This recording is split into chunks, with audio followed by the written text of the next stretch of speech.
Come all you moonshiners if you want to hear about the kind of booze that they serve around Welcome here. back to Barley and Way Hops. I'm back George, in the Corpus channel that dares to Hill, unlock the where mysteries of St. home distilling. We're so John glad you're with us today. Now, this is another video in our series that we're going to produce here.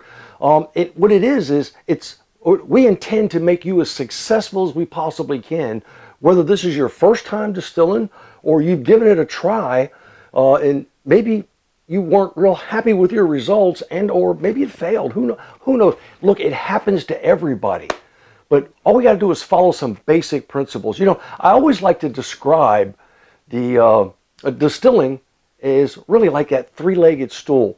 And if you look back on some of our videos, I've driven this home over and over again.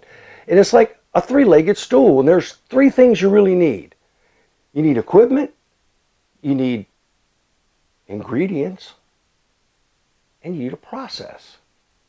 If you've got those three, that stool will remain sturdy. Now, once you shortchange one of those principles, what happens? Think about it. Yeah, that stool falls over.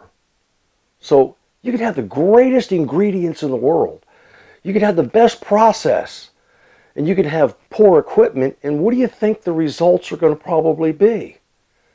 Oh, well, they're going to probably be poor. You follow that train of thought. So what I want to do is I want to try to reintroduce those three basic principles because they're really simple and they're the foundation of this hobby.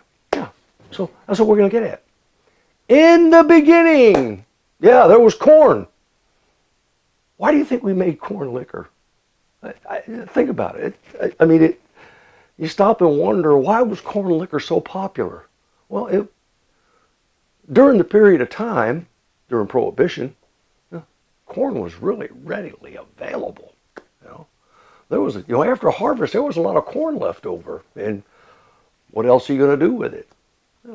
Farmers soon learned, they figured out the amazing properties of corn and what they were capable of making with it. So we're going to do some corn. I'm going to show you how I prepared the grains, because we have grains and we have adjuncts, and of course then you have some special additives. Oh, by the way, I've got a box here. This arrived. We're going to get to that on the next video, because that's that new 8-gallon, 2-inch dual-purpose Pro from Mile High Distilling, and we're going to put that together. That's how we're going to operate. We're going to make all of this work, and you're going to be there with us step by step. Corn. Corn is loaded. I'm talking loaded. Packed is like 70% starch. But we should know by now that starch is not fermentable. Well, that brings up an interesting point. Even before we even get started with that, is what is a recipe? I could give you so many different analogies, but let me tell you this up front. I'm always leery of the person who says, "Oh, you like that? Yeah, that's a secret family recipe. I share that with nobody." Well, you already blew it, buddy, because you called it a secret, which means it's not really a secret any longer, because after a couple of sips of that, you're going to probably want to share it. But what always makes me wonder is why would you want to keep that to yourself if it's something good? Here on this channel, we like to share everything that we know, or everything we could come up with, in hopes that someone else can take that and run with it and do even better. So I'm always leery about the secret recipe thing. The bottom line is, I can tell you what's in every, without exception, I can tell you what is in every recipe. Fermentable sugars, water, and yeast. And that's it. Fermentable sugars, water, and yeast. Three ingredients. Three ingredients to make a mash, a wort, whatever, you give it a name you want to, but we have terminology that is kind of universal in the community. But to produce that, and then what are we going to do with it? Oh, we're going to put it in a contraption we call a still, and we're going to separate the alcohol from the water, and we're going to keep the alcohol. So that's all there is to it. Now, how you get to that is again, all your process. As long as you have a solid process and you're using quality ingredients, and you've got good equipment, what do you think? Yeah, I know, bear with me. I've got this corn, and this is whole, this is whole kernel corn. I already said it's 70% starch. And you know, you can ferment just about anything. And I say just about anything because I know, I've heard of Fruit Loops. I even did corn flakes, Frosted Flakes. Oh my goodness. Rice Krispies. Oh my God. Potatoes, sweet potatoes. Oh gee whiz, berries, blueberries, strawberries, apricots, all different types and styles of grains. If you understand what we're getting ready to go over here, you'll be able to ferment just about anything.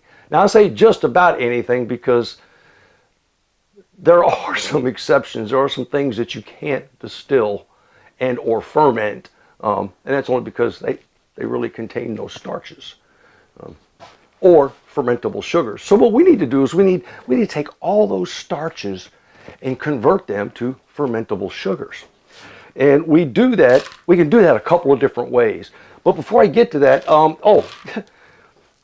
I know everyone recognizes the old corn kernel. I just want you to keep this in mind, and I'm not trying to be morbid, but if you've had a really good steak meal at night or some type of a meal and you had corn that goes along with it, you know, you eat corn, every once in a while you won't fully bite or chew on a kernel, and maybe you swallow it whole. We've all seen that kernel again, have we not?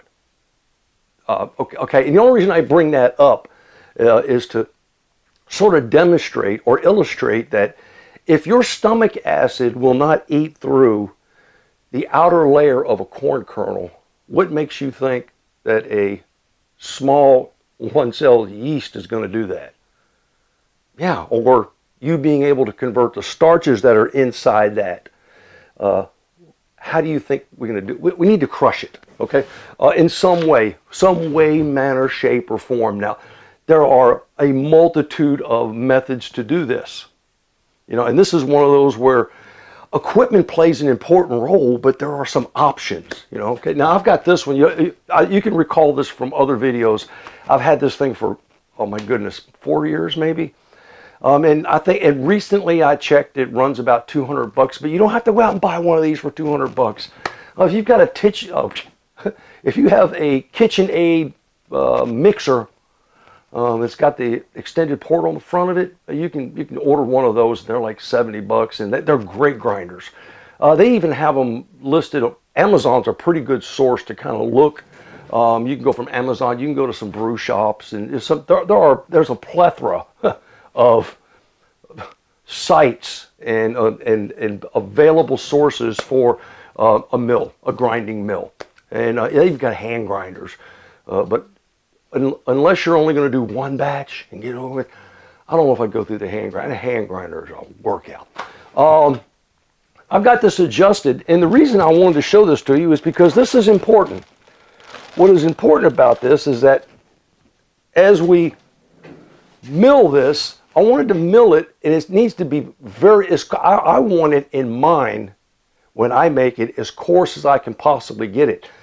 And the reason for that is, one, I've broken the shell so I can get at my starches, so I can convert them to fermentable sugars, so that I can ferment them and then distill them.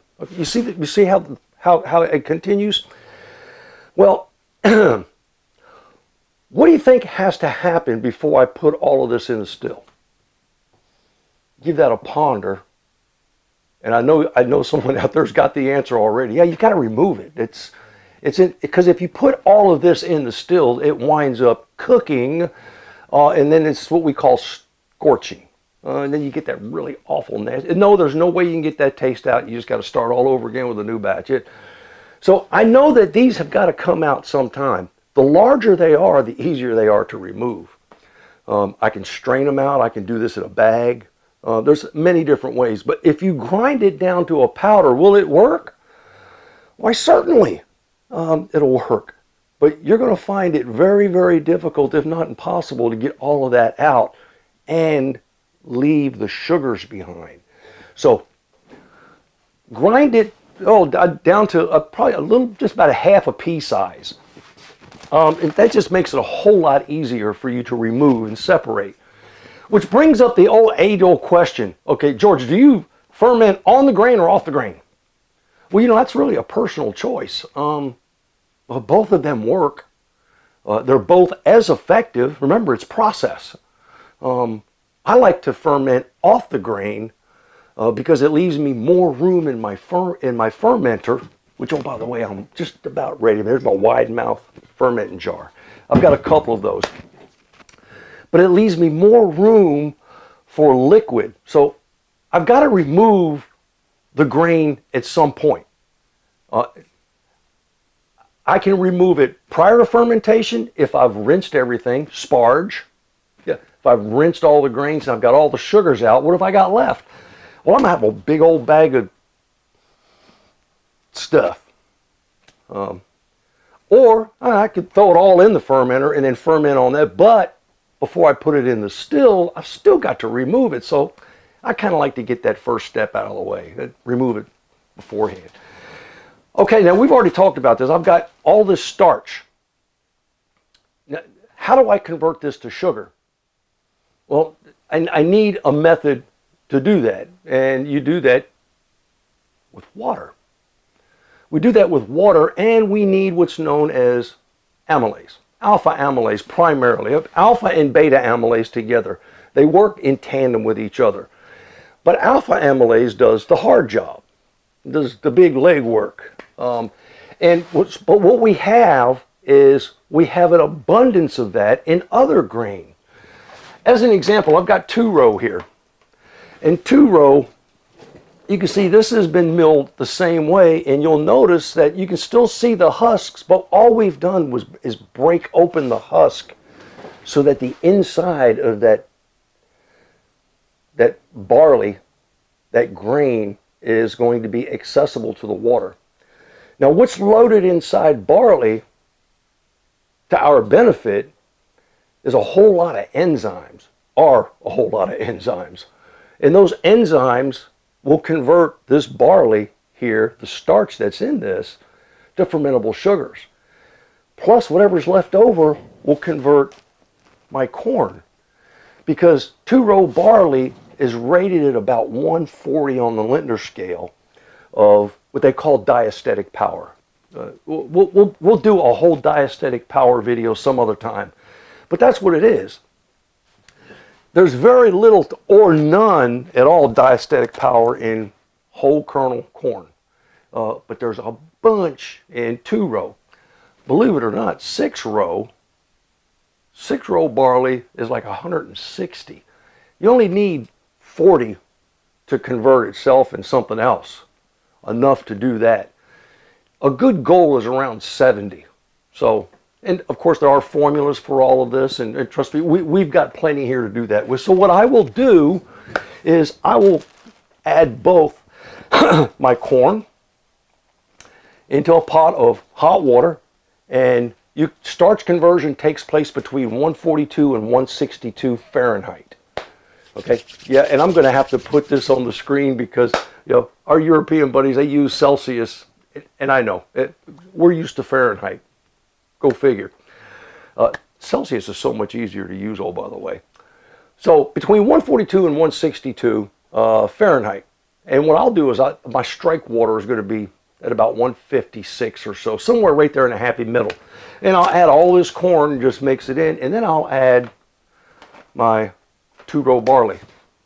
Now, one thing we will do before that, we'll put that on the next video as well, is we'll adjust the pH. The pH plays an important role in saccharification and also in preparation for fermentation.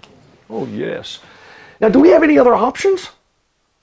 Why, you may just have corn, and you may not have access to 2-row barley or 6-row.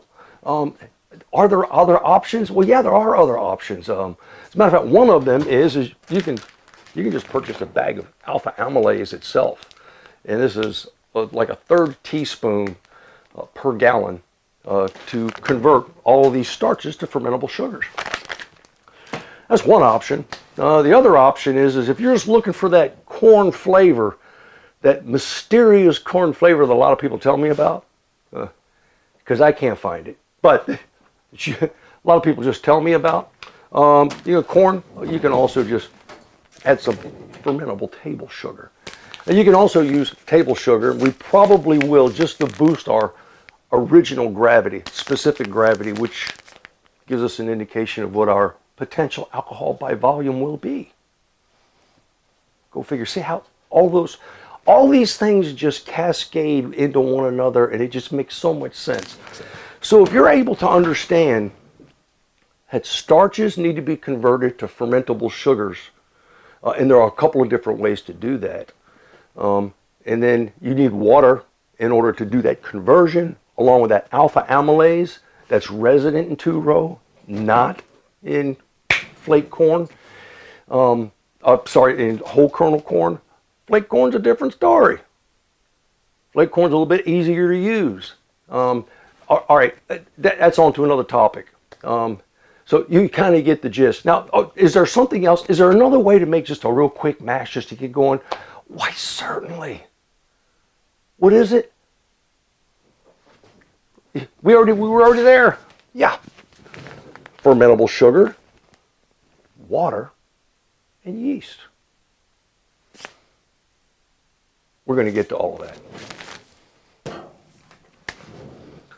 Thanks for being with us today. Yeah, we've covered the real basics, and this is something that should open up the doors of understanding on how to manipulate and or handle grains versus adjuncts.